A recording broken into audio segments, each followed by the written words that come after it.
Hi, Jim here again. Welcome back to the channel. As you can see, we're not in our usual spot. It's because we've been moving and we still haven't landed yet. But I have been able to put out this video for you. This is going to be week 2 of my 2 weeks in England. Hope you enjoy it. Thank you.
Week 2 started near Harlow as I stopped in to see Rachel, Phil, Miko, and Bella on Only One Way to talk about their experiences with their refit of their narrowboat. Do you have any experience with narrowboats specifically, or? No, not narrowboats. Not narrowboats. I come um, from ocean sailing in large yachts, uh, which I've done since I was a minor. Mhm. But narrowboats is the first thing that we've used. I mean, Yeah. we only bought this because a friend of ours said, "Oh, there's a cheap boat coming up if you're interested." um, And then for me, fishing really is where I have any experience with boat sea fishing, Well, which are obviously an awful lot different to this. but yeah. but unlike the sailing I've done, this is basically a caravan on water. Right. It is. It is. It's like a giant. It's a small world ride. You know, can only go so fast, Yeah, and you're not gonna bump, or well, you do yeah, bump into people, but yeah. it's not a life-threatening thing No, usually. so it's more. We fancied in the end the idea of just chilling out in life and Yeah. just pulling back. Sure. Getting on a boat and floating, which Yeah. isn't quite what we've done. And we're still a way off floating, but we'll get there. Yeah. We'll get there. I want to go floating.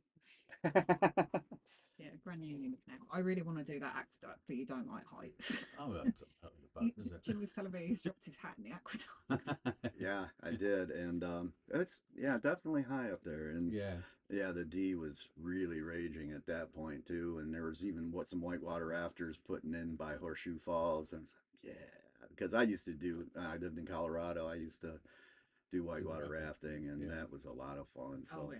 yeah. But even that viaduct is quite a feat of engineering Oh yeah, when you consider that's all brick. Yeah. yeah, and then the actual steel part is bolted together. Yeah, It's brought on site and then bolted yeah, together. yeah. Yeah, it But I again, mean, back in you going back to the Victorian days, we had some brilliant engineers. Telford, Brindley. Yep. Uh, I came prepared. I really enjoyed this. This is like a history lesson. You Well, carry on. I forget. I mean, I don't want to seem like a know-it-all, but No, I have, like I said, Yeah. it has interest to me. Sorry, As when to, the boat's when's the done, boat's done? Where are you going? we'll definitely do the Grand Union Yeah. and go up through the Midlands because, of course, the Midlands, from your point of view, is where most of the industrial revolution happened. If you know what I mean. Right. It didn't really happen in the south. No, everything got it down there eventually, but Yeah, yeah, everything was made yeah. and shipped in. A lot of the canals that are down this way, I don't know whether you know, were actually built by Napoleon Really. during the Napoleonic Wars. Not by Napoleon, but during the Napoleonic Wars to move troops about. Hmm. And along the south coast, there are towers called Martello Towers, and they had canals between them. And the idea was that if we were invaded by the French, we could move loads of troops from place to place along the edge. So they were strategic then. Yeah. Yeah. So they weren't. The Industrial Revolution never really came here. Yeah, we had the rich Victorians living here Mhm. because they all lived on the coast and around, but The screws. but we didn't. But we didn't. We didn't have any industry down here at all. Right. It's all in the Midlands and all in, further north. Right. From Birmingham Yeah, and all the Sheffield. cotton mills caused it, the coal caused the Right. moving coal and that sort of thing. So Wedgwood eventually with his, yeah, and But we've actually only been on it since the 14th of August. yeah. that's right. That's right. You moved out where you Yeah. were living, and I remember that episode. Yeah. That was a That was pretty hard long work. day. That was hard work. We thought it'd been hard work up to that point because we were working full time 5 days a week and then Right. spent 2 days a week up here. Couldn't bring the dogs with us, so we were having very, very short days because it's about 2.5 hours Each travel way. from there to here. Oh, So you've got to factor that in with how long Right. you're leaving them. And yeah, we thought that was hard work. And then when we hit sort of like crunch time, like that was like nothing else, was it? That was hard. But do you know what? It was so worth it. It's interesting to look back on some of the videos we've made in the past to realise how far you've come because you forget. Yeah. right. I mean, we had basically a shell. Uh-huh. Right. It's you think, oh Yeah, I it's forget great. when we had no walls and forget when we had no Yeah. ceiling. Well, it's like in the video we've just done, I was looking for, they call it a YouTube card. It puts it in the top corner and you can go back to the previous video, and it was where I was putting the curtains up. And I didn't realise just how far back I had to go to find when I put the curtains up. And yet They it add up. feels much closer than that. Why the channel?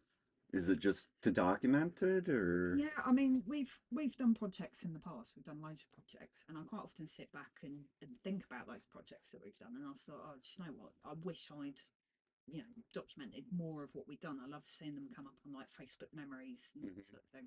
So really, it was just for us, just to put it together. I mean, yes, I did kind of put it together in a way that if somebody watched it, it would be cohesive and make sense. But I never for a second expected to get anything like the following that we've had. And that wasn't the intention we went into it with. I just didn't want to have random videos out there that people would always go, what's she on about? You know what I mean? I thought I'd at least make it cohesive. But yeah, no, it was mostly just for us to be able to look Yeah. back and see what we've done and how far it's come. And because very often in a project like this, you have really bad days, don't you? And it's not going right, and you're not moving on as fast as you'd like. And so those are the days where it's really good to sit back and look and go, actually, no, do you know what? I may not be doing that well today, but look what I've achieved previously. Mhm.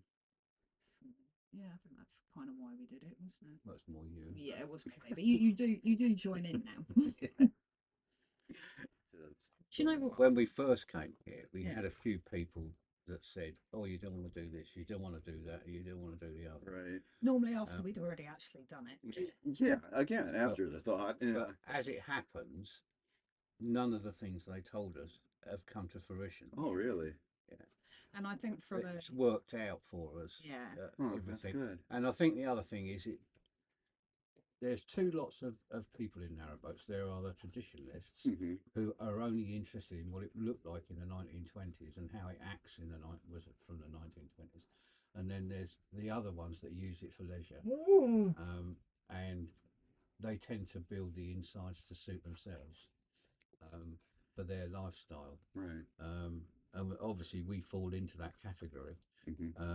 And lots of people said, oh, you don't want to do this and you don't want to do that and we don't want to do the other. But we built it and there isn't any it's got that, to work for you. yeah, There's nothing there isn't you any of do the to things this that they said nothing don't do you that want.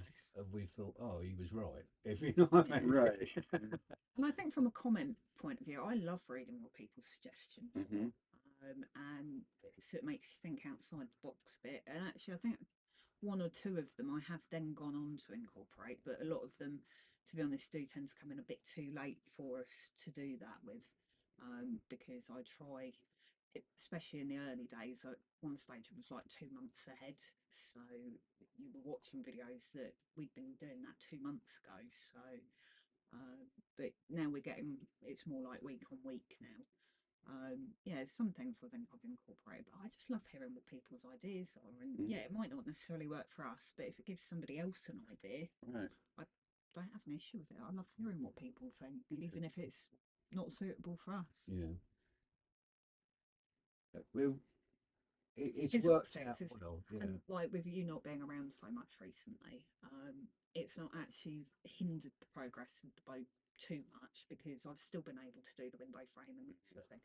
And yeah, it takes me longer, and it's probably not quite as perfectionist as yours. But actually, if you compare particularly my second one, which I did completely on my own, to the bathroom one, I'd actually say I'm really sorry, both that was slightly better. The bathroom one didn't work quite so well for some reason, did it? But no, it's not hindered us that much. And I mean, I'll probably do a lot of the engine bay over the coming weeks Yeah. as well. I'd have thought just need you to point me in the right direction. Videos. So when the boat came up, I mean, I'm due for retirement, so it just seemed like a sensible way of almost semi-retiring. Yeah, because like for us, we've always been together, and like you said, Yeah. with the age gap, we are aware of that. And whereas a lot of people get sort of 40, 50, 60 years together, wedding anniversaries, and all the rest of it, we are aware we won't get that. And we met working together. We've always worked together. Spending time together has always been Top priority. top of the list. So this just really sort of Yeah. suited. So this suited us really And because it even means it we being a could be project. together. She didn't have to work, so she can sort of semi-retire. Stay at home, love it. It's not permanent. And whatever you say about these canal boats, I mean, this one's pretty well self-sufficient in as much as everything runs on solar. The overheads of running it are absolutely minimal. Even with the berthing fees, it's minimal, which allows us more leisure time and more free time and having no commitments to the run of jobs and stuff. Right. The rat race. Exactly. Yeah. And like you say, I think there was an element of us wanting to get out of the camping situation. I absolutely loved running campsites. I really, really did. But after you've been doing it for like a decade or more, I think it's the same with most jobs. You hear about the 7-year itch, but like really had just sort of had enough. If you got it, the resources, why not? Yeah. It seems a very idyllic lifestyle. Not beholden into anybody but yourself, and Yeah. totally I self-sufficient. think a lot of people did it after COVID, especially in this country. I don't know how you found it out there, but quite a large proportion of society decided they wouldn't want to be in the rat race anymore. Yeah, work-life balance suddenly had and new opted meaning. out because they'd had huge periods of being off work, where nothing was happening in the country, and they had loads of leisure time. And then when they had to go back to work again, they thought, I'm not that keen on on this. this. I got quite used to. Oh, of course, yeah. I can remember my father always telling me when he retired that he doesn't know how he found time to go to work.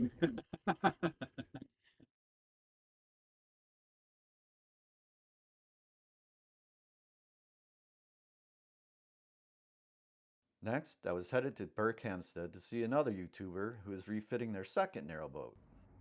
Hello, welcome to the Narrowboat That James Built. Hope you're well. Thanks for joining me. Shh, don't tell him. How'd you come to narrowboating? I needed to, well, I guess it's a kind of a fairly common story, but my circumstances at home changed, Right. I think is the way it's phrased. Yeah. And as a single dad, I needed obviously accommodation for me and my kids. With the way things were, it wasn't going to be bricks and mortar, certainly not in London. So a narrowboat seemed like a good solution, and it was always something I wanted to do. So Really? yeah, I mean, I went to school up here in Berkhamsted, so I'm well used to seeing boats up and down the canal.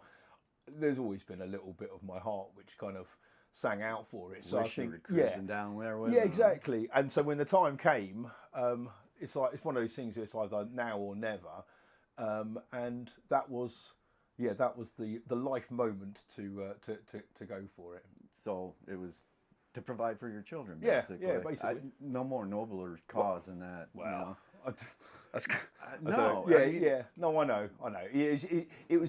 I just needed somewhere to live, and it was either going to be something like this, or, to be honest, a bit of a dingy flat somewhere, which Right. I'd have been renting, and that wouldn't have been very good. So, yeah, this was Here, this was- yeah, you kind was of the option. master of your own domain. Yeah, absolutely. And and I had no idea what to expect. Obviously, when I came in here or started on boating, yeah, I thought it's going to be cheap. It's going to be a bit of freedom.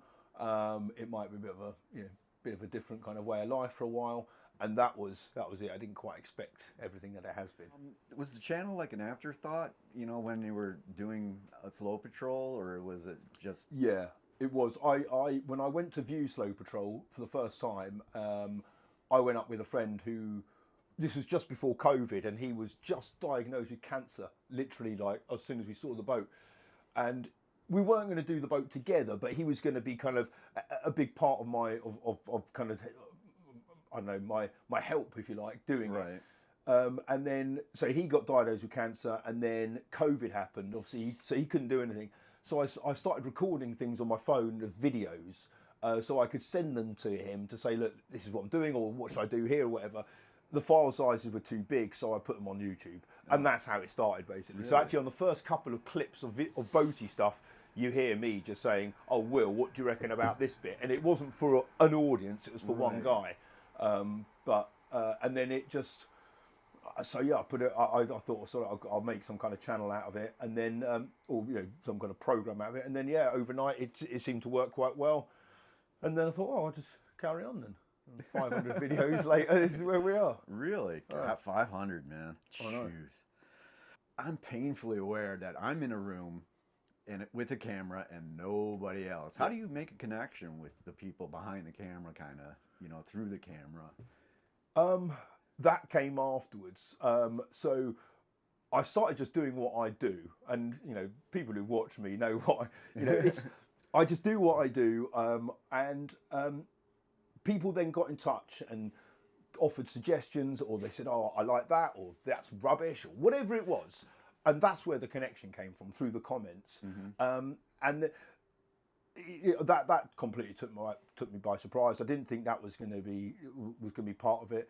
And then obviously this happened at the same time as kind of COVID and lockdown, so there was a lot of interaction and engagement between the channel and the audience. And because I was putting videos up every day, people were saying, "Oh, when you get to that bit, or change that," and I could change it immediately because it was kind of More instant. it was more instantaneous, and so that was it was really quite interactive in that way. Someone in America might make a comment and say, "Oh, I'd have done it like that instead," and then the next day I've done it as they suggested. So Really? yeah, so it was quite interactive that way. I've met some amazing people through it, which I didn't expect. I didn't expect the audience to kind of care in the way that they did. Like people, came from all over the world to come and see me and stuff, and reach out and get in touch. And I thought that was unexpected, certainly. Yeah. How else are you using YouTube? I mean, you use it for entertainment and as a information resource and things like that? A bit of information, although when people watch my channel for information, you've got to take it with a pinch of salt, don't you? Because whether it's right or true or correct or whatever. So I watch it for a bit of that. I don't watch that many narrowboat stuff anymore. I submerge myself in it, but you can. You watch a lot of it. You can spend all day watching it if you want. Going down that rabbit hole. Yeah, exactly. So I don't know. I do watch it though. There's a few people I follow, and Dish. yeah. Go ahead. Yeah. Go ahead. Well, Who? Danny and Joe. Right. There's a guy up in, I don't even know where he's doing it. He does some videos. He's fitting out a narrowboat. I think it's called Building Evie. I watch him too. Yeah, and the video. I mean, I don't know. There's something about him I like. Right. Him. I know. He's taking his time, but he's very anal about stuff. It is ridiculously anal. But in some ways, like the videos aren't good. They're not, they're not well produced. But it's just, I like the way he's doing it in some way. that's what really is the charm of it. It's real people doing Yeah, and it. that's his way of doing it, and the way that I did my way, and everyone else their way. You know, and you can tell people. Some people obviously know what they're doing regarding video work and stuff, Right. and like, okay, it stands out a mile. Okay, you're good. Like Holly the cafe boat. Right. They come from television. Well, of course, but you know they're amazing. You know they're great at Yeah. it, and they get the right balance where it's still quite fun. Some people go too much. There were some narrowboaty channels where they were good at TV and they knew it and they went too far with it, in my opinion. But yeah, no. But some I just like the variety of production values you get from rubbish stuff like mine up to really good stuff like Holly. You know, I think it's really interesting. Yeah. And, what are your favorite things about narrowboating? Moving the boats. Yeah. Actually cruising. Yeah, actually cruising. At the moment, I hate it because I've got 2 boats. The Right. locks around here are dreadful because none of them open properly, so it's a real pain. But it's lovely. Yeah. It's really, really nice. The novelty. It's not even. It's worn off. It's still on the way up. You know what I mean? Like. And even though this patch of I've done to death now, I'm essentially bored of this stretch of water. Right. But it's still, I don't feel like, yeah, no, I love it. I love mooring up somewhere for a couple of weeks and finding a nice new spot or whatever it is. I like it when the boats are clean and it's kind of a nice environment to be in. I'm talking about slow patrol, not this one. Right. Obviously, this has never been clean. But yeah, and meeting people like here, I don't care that they're fans of the channel. It's just that's how we meet. But in front of me, I've got fans of the channel. There's a couple people behind me, but it's just community. They're friends everywhere. It's like living in like the world's biggest block of flats where you know every neighbour. It's just I love that, and that's the same wherever I go. So yeah, I do feel like I belong everywhere, which is nice. Right. I haven't had that in most of the towns I've lived in. Yeah. Right. Syrian 58 gets finished. Yeah. What happens after that? Wide beam, You think so, huh? yeah. And then a Dutch barge. Okay. This is where I said though my problem with the channel name is ruined because I'm the Narrowboat That James Built, and if I buy a wide beam, it's not a narrowboat. No, I think that would be what I'd like to do, is to do another one. I don't know. I enjoy doing it. I'm getting better. If you look at this one compared to Slow Patrol, this is better.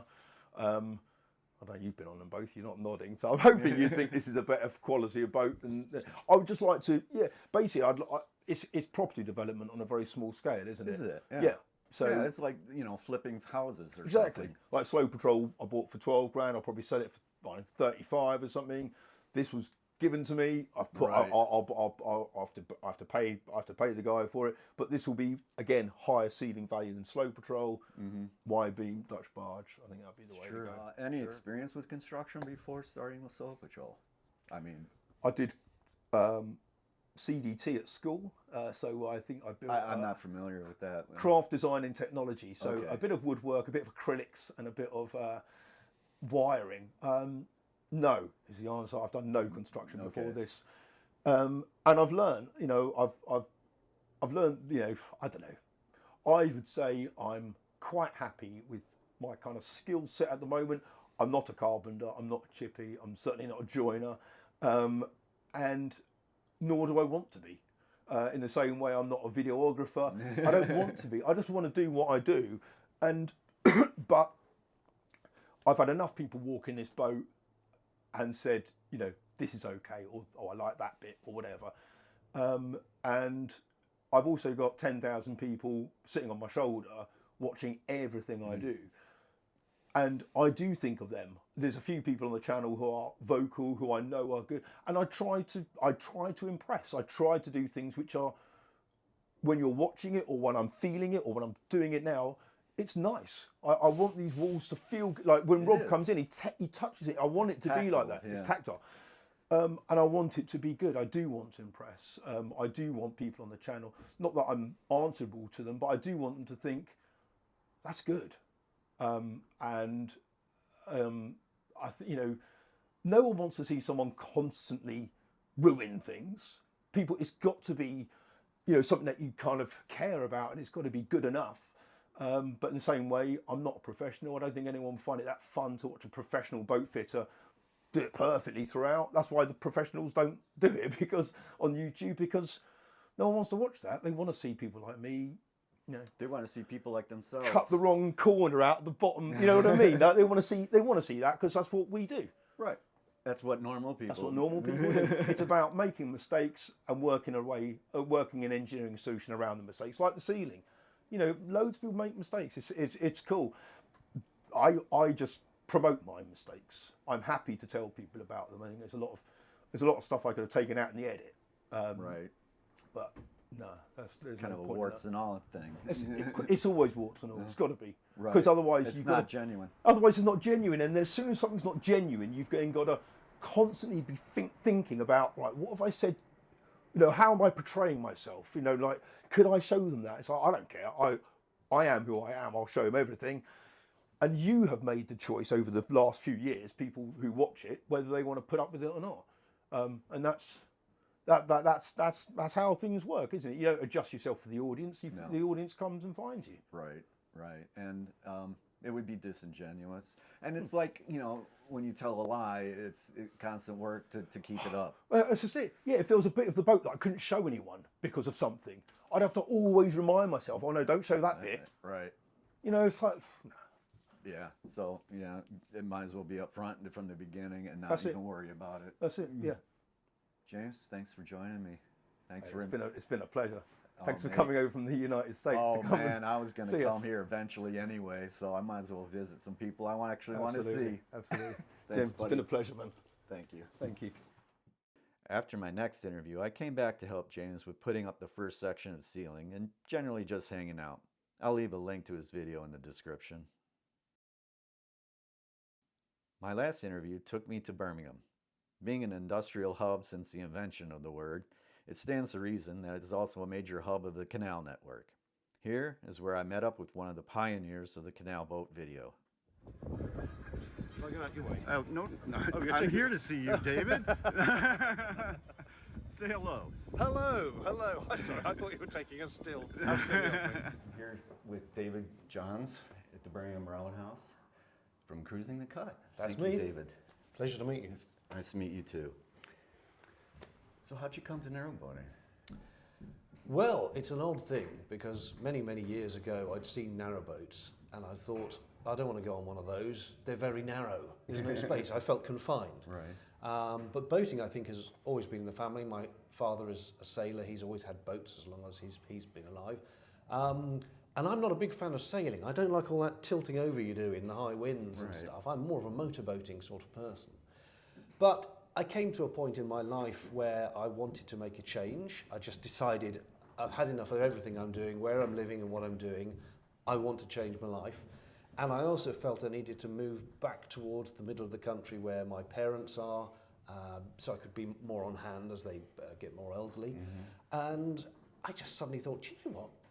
A narrowboat, because there is a whole network of canals, particularly in the Midlands. I thought, brilliant, I'll just go and before I knew it, really, I'd quit my job, sold my house and bought a boat and gone to live on it. I still to this day can't quite give you a rational explanation for it. It just happened because it felt right at the time. Right. The appeal then was just the serenity. The serenity. I made the mistake, fatal mistake, of doing a one-day narrowboat taster session with a chap who owned a boat, and his whole business was giving people a taste of the canals. And it was midsummer, I think, June or something. It was a gloriously sunny day, blue skies. We were down near Braunston, which has some wonderful countryside. It's just green and fields and sheep.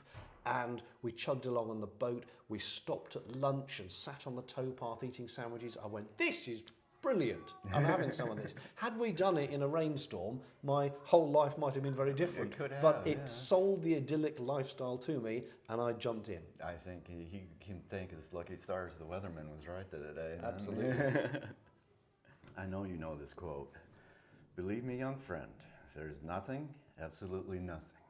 Half so much worth doing is simply messing about in boats. Absolutely. Is that- Wind in the willows. Yes, ratty, yeah. Truth, Oh, definitely true. I mean, okay, maybe if you hate boats, Right. that is not the case. But if you enjoy the outside and you enjoy a bit of water and you enjoy nature and you enjoy relaxing, who doesn't enjoy relaxing, and just letting your stresses eke away from you, the narrow boating and the canals truly is. It's hard to describe if you've not done it, because many other forms of boating are much more fast-paced. I mean, even sailing, all that tilting over and high winds and people shouting at each other and ropes fast going it everywhere, can go. fast-paced. And motorboating can sometimes be shooting along with many horsepower on the back of your boat. But narrowboating, the speed limit is 4 miles an hour, and if you're going that fast, quite frankly, Right. you're You're going going like too crazy. fast. Yeah, you'd Yeah. want to be doing 2 or 3 miles an hour, Right. walking pace. Right. And the whole point of it is to slow down, not just physically, but mentally as well, Right. and enjoy taking in the slowness of it, and the nature, and the wildlife, and just the being outdoors, and let the calmness fill you. And it's wonderful. Yes, so music's my passion.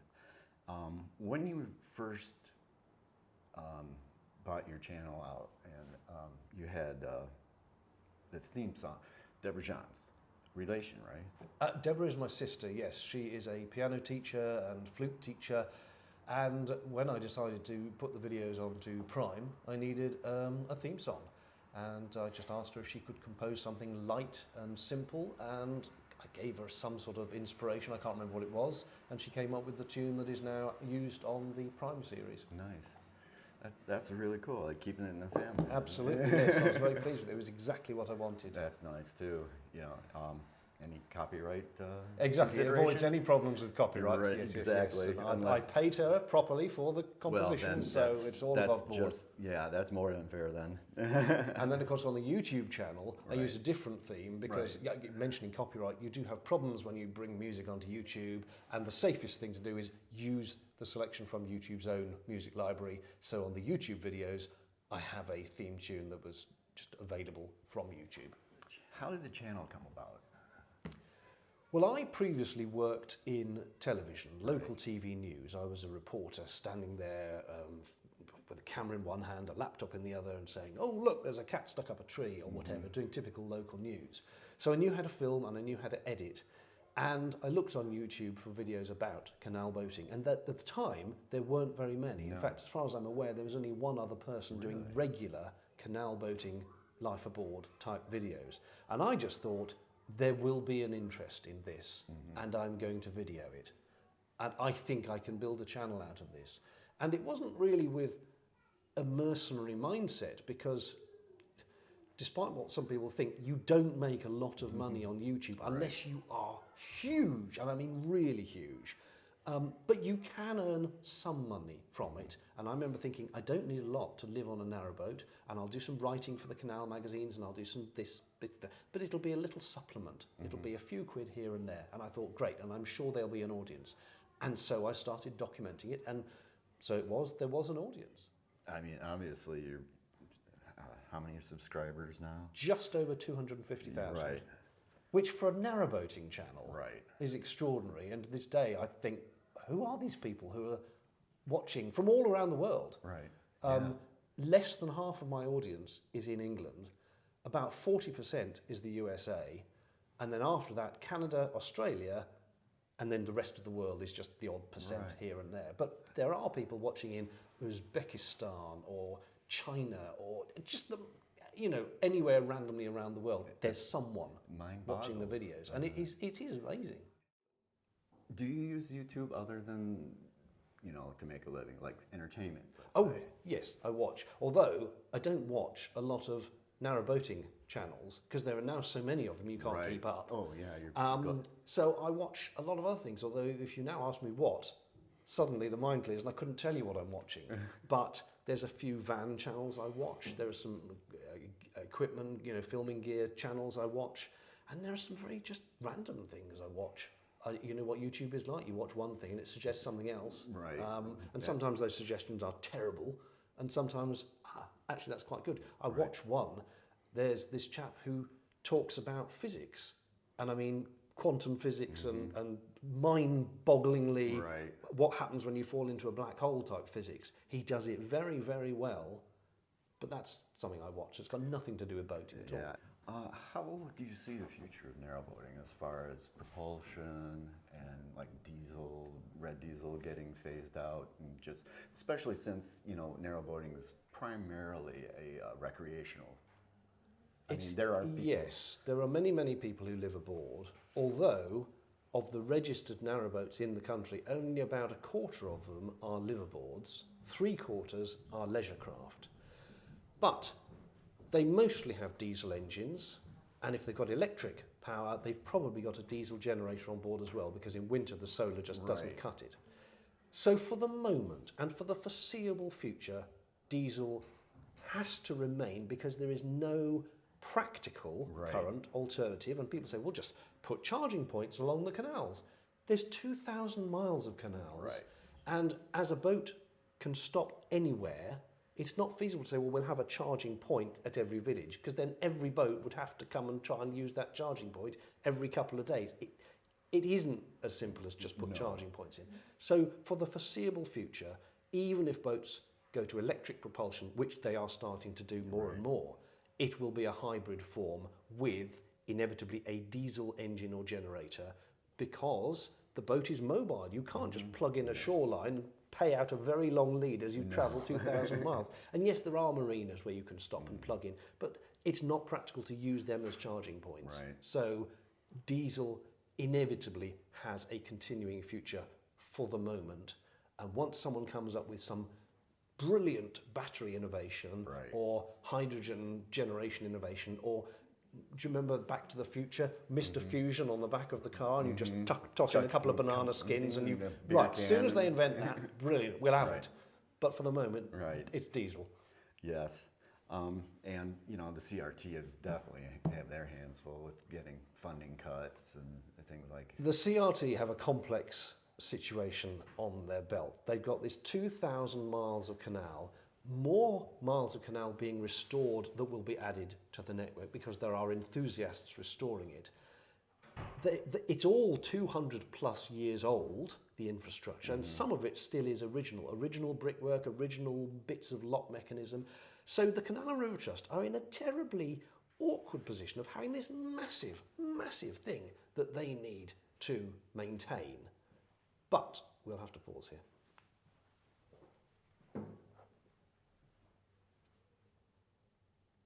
Go ahead, you're fine. Yeah, don't mind us. No, No, don't mind us. Please, please. No. Sorry, I No. should have given you a warning. But they can always edit it. That is going to be Yes. snipped completely out, and don't worry about it. If you want to look at all that, Sorry, no, I heard you chatting and I just thought you were chatting. no, please carry on looking. We will pause until you're done. We've been stopping and starting. So Yes. That's the whole. We are aware we're taking up a public space. If you want to look at this, you look at this. We will. Watching two English people try to out-polite themselves is truly a wonderful thing. I tried to join in, but I was in the presence of greatness, so I bowed out as gracefully as I could. I want to thank Mark Holdsworth from the Narrowboat Sessions, Richard and Haley from Wide-Beam and Wellingtons, Wolfie McMullen on his narrowboat, thanks for the cruise, buddy, Rachel and Phil on Only One Way, James from the Narrowboat That James Built, and of course David Johns from Cruising the Cut. Thank you for making this such a wonderful and memorable trip. As you can see, I'm not in the usual spot, or I don't even have a usual spot anymore. But out the window here and all around me is Belfast. So I'm back in the UK now, so watch this space for more. I hope you enjoyed this as much as I enjoyed bringing it to you. So stay safe, be good to each other, and keep creating. Bye for now.